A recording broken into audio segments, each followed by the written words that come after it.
We kicked off last week ranking every MCU project coming in 2022 based on my excitement. So there's no better way to kick off this week than ranking every DC project coming in 2022, also based on my excitement. Now, before I properly get started with my ranking today, I want to know how you rank every DC project coming in 2022, and the list of projects ranked is in the description, so go ahead and start the conversation in the comments below. And if you like movies and TV, this is the place to be, so consider clicking that subscribe button so you don't miss any future conversation about your favorite movies and TV. Now, a few caveats before we properly get started. Like last week, no honorable mentions. This is just a ranking of how excited I am for each project. And also, DC has kind of already started putting projects out this year, including Peacemaker, which I'm really enjoying, but I will let you know, it wouldn't have been very high on this list. Another project that has already started is Naomi, but I have not started watching it, so I'm actually going to include it on this list. And last caveat, I don't mean to say that you shouldn't be excited for any of these projects. No matter how I rank them, our rankings are going to be different. That's what makes them beautiful. So without any further ado, let's get started. League of Superpets comes in last place. This is just a project I am absolutely not interested in whatsoever. There's a certain charm to that trailer because it's pets, and even though they're animated, I'm an animal guy. I love my animals. The voice cast is fun. Keanu Reeves is in there somewhere, but we have not heard who he's voicing. We don't know who he's voicing, and the trailer just doesn't appeal to me. Mostly because it's supposed to be the League of Superpets, but it's Crypto and a bunch of other random animals that for some reason got powers. It's not the actual Super Pets. So this one, I'm sure it will at the very best be watchable, and at the very worst be very forgettable and mundane. But despite having a great voice cast filled with celebrities that I'm a fan of, including Dwayne "The Rock" Johnson, and again Keanu Reeves, and even John Krasinski is somewhere in there, it's just a project that I don't know why they're making it. So I just couldn't be any less excited for it. Up next, we have Naomi, which is now, I believe, airing on the CW. This comes from the mind of Ava DuVernay, at least in part. And from my understanding, this is a brand new original superhero that I think at this point has already debuted in the comics, but it originated for this one TV show. I've stayed very much away from all the information regarding what is this about, who is Naomi, and all that sort of stuff. I come into this having been a fan of most of the CW stuff ever since they originated with Arrow. I was a huge fan of Arrow. I still watch Flash. I still watch Legends of Tomorrow. And I give a shot, at least, to every new show they have coming. I'm a sucker for this stuff. I will always at least give them a shot because I'm a fan of this superhero properties and I always want them to be good. Sometimes I cannot stand them and I have to give up on them, but hopefully Naomi, as soon as I start it up, will be one that actually really surprises me. From the minimal things that I know, it feels like this is more of a detective story, but it really is the fact that Ava DuVernay is behind it. She was put on this project as someone to create it from scratch and be the driving force behind it. And from the little that I have seen, this looks quite good and quite unique, and it has a very big creative voice behind it. So this is one just couldn't get any higher because I've stayed away from most of the information regarding it, but it has an interesting voice behind it to team up an original superhero on the CW, but it's Ava DuVernay. That combination of concept, character, and creator just makes things interesting, so I'm curious about this one, even though there are just other projects that I know more about and am therefore more excited for. The Flash comes in up next, and now this one, from what I know at the moment, might not even come out this year anymore. Supposedly they're gonna change Shazam Fury of the Gods with this one, so I might as well have put Shazam Fury of the Gods on this list instead of The Flash, But The Flash is here. This is one I feel very conflicted about. If you saw last week's video when I talked about the MCU projects, I have very similar feelings towards The Flash than I did with Black Panther last week. Where every bit of information that comes out about this film, 50% of it I'm like, okay, that's a cool idea. But then other things that I know about this project that just get my excitement very down. I know quite a bit of information about this project, just so you know. And I'm very worried about this. I'm a huge fan of Andy Muschietti. I love both of his It movies. Particularly the first part more than the second, but I still love the second part. I think he's a great director.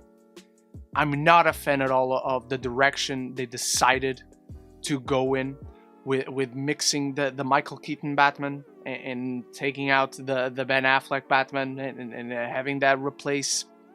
I also don't agree at all with the decision of having the first Flash movie, which in itself has been through a ton of hurdles already, where they've gone through like 6 or 7 directors, including Andy Muschietti, and then 6 or 7 writers to get this film started, and you're having Flashpoint as the first movie of this character.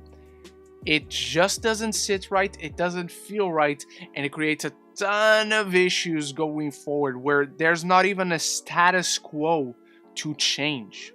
Where Flashpoint is a fantastic story. If you have not read Flashpoint, do read it. If you have not seen the animated movie is great. But Flashpoint is a drastic change to the universe, where a status quo has been established and suddenly it changes. And in this case, there's not going to be a status quo to change. The status quo is in itself very much up in the air. So the film is starting off in shaky ground. And it just feels like they're going in this direction that could be interesting in concept. But the way they're doing it is not interesting whatsoever. It's worrisome. And so The Flash finds itself right here just below the middle of the list because I want to be excited because I love this story in the comics. I love this character in the comics. But then the movie version of it just worries me too much. Plus, it's already on shaky ground on the very fact that is it coming out this year or not. So in that regard, I just can't be too terribly excited for this one. Over that, we have The Sandman. Now, The Sandman might be a little bit of a cheat because it's not DC proper, per se. It's merely from the publisher DC. It's coming out on Netflix. Neil Gaiman is my favorite author of all time. But I have never gotten into the Sandman comics, the story of The Sandman. It just looks terribly interesting, the way it has all these concepts of dreams and hell and Lucifer, and it just looks like a very interesting mythology. I'm not sure how faithful this show is being to the original works or not. I just couldn't get into the comics because there's too much of the Sandman already. But that little concept teaser trailer that we've gotten looks interesting, looks very Neil Gaiman-ish. And again, I'm always going to be at least interested in anything that he's involved with and anything based on his creations, which is the case here. The reason why it can't get to the proper projects that I'm very excited for is because, again, I just don't know too terribly much about this, despite trusting the original creator, trusting the team that is involved with the Netflix show, and Netflix for television has an incredibly great track record, very consistent, and the show has also gathered a great cast to bring these characters and the imagination of Neil Gaiman to life. It's a project that I'm very curious about, and it's naturally something that I'm going to be more interested in and more excited for with the little that we have seen over any of the other projects that we've already talked about. Black Adam comes in at number 3, and just as a point of reference, right now number 3, Black Adam, and the project that we will be talking about when it comes to number 2, they could very well interchange. The thing that puts this one below what's coming in number 2 is that I love the director. I love Dwayne "The Rock" Johnson. I love the little teases that we've gotten so far about Black Adam, and we'll talk about the look of the film in a little bit. But with this one, it's something brand new. It's something that we have been teased about, we have gotten glimpses about, but we don't properly know what to expect. What's the direction we're going to go into? John Colet-Serra, the director, he did a great job with Jungle Cruise, I thought, and I like most of his Liam Neeson action movies. So I'm excited for that because I like most of this director's work. I just can't quite put a finger on what's his blockbuster movie like. What I can gather from the little teasers that we've gotten, though, I've enjoyed, where the little sizzle that they showed at DC Fandom 2020, the first DC Fandom, looks straight out of God of War. It looks like God of War made into a film, or the closest thing we'll ever get into a God of War film.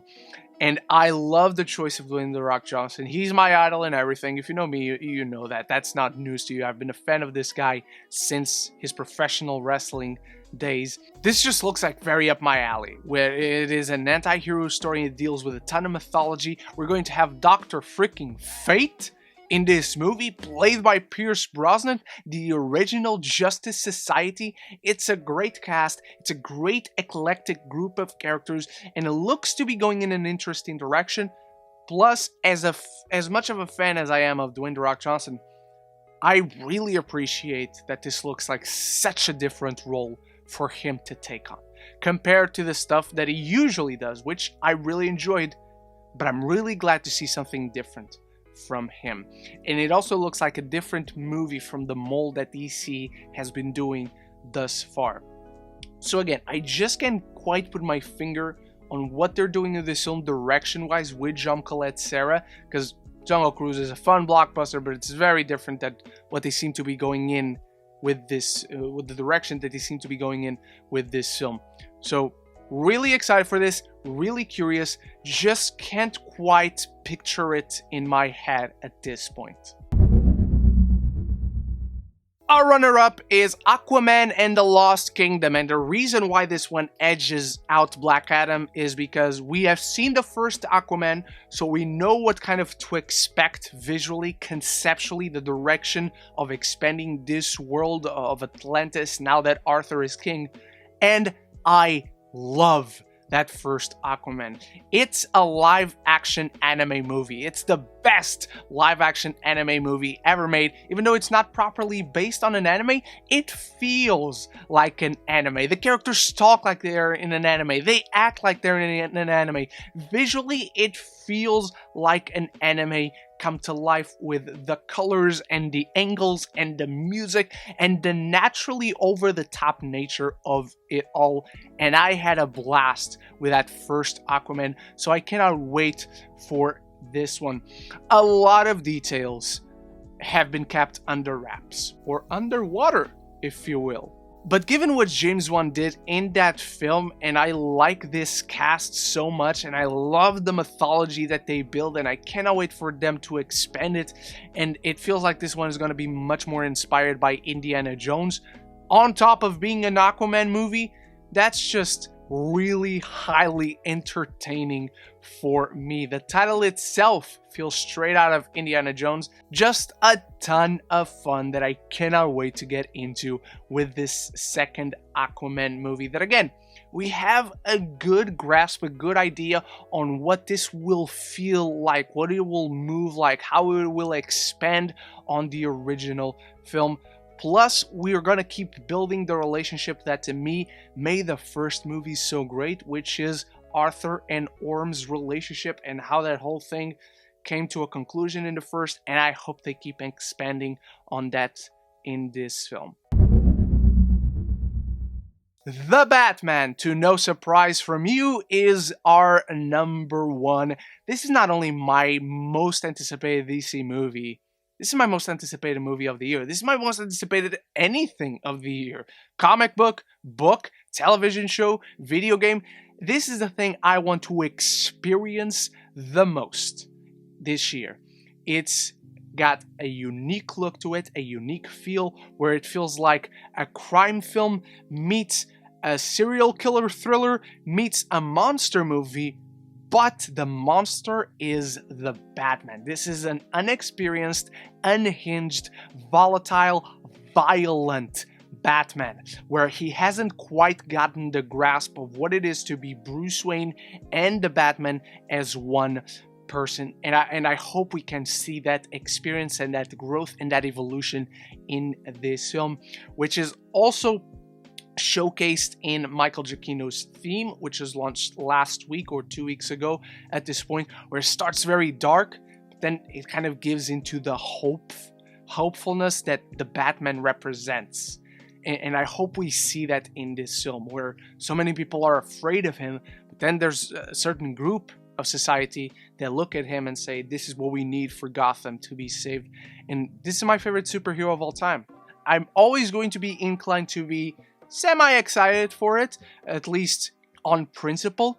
But how this film has convinced me that Matt Reeves, one of the best directors working today, has got such a good grasp and a good understanding on who this character is, plus giving us a fresh, brand new take that is his own on this character, that's very special. And this film looks incredibly special, and we're almost there. We're a little over 1 month away, and I cannot wait to experience a new version of my favorite superhero of all time. There's just no way this film does not excite me in every regard and every conceivable way. So it comes in as my number one most anticipated DC project. And so that's my ranking of every single DC project coming in 2022. What did you think about my ranking? What is your ranking? Drop them all down there in the comments below. Feel free to add any other projects, any of the CW shows on seasons 7, 8, and 9, and whatever. I did not add Peacemaker because I'm already watching it. I'm already loving it. But you feel free to add Peacemaker if you're not watching, if you have a good idea on where it would have been if you hadn't started watching it. Anything and everything down there in the comments below. Thank you so much for watching. Thank you to my channel members, Brune and Stuart, for making this video possible. And there's a link in the description for you to see if you want to become a member. And of course, if you like movies and TV, this is the place to be. So consider clicking that subscribe button so you don't miss any future conversation on your favorite movies and TV. Thank you so much once more for watching. I'll be back very soon with more videos, and I hope to see you in those. So until the next one, love each other and love the movies.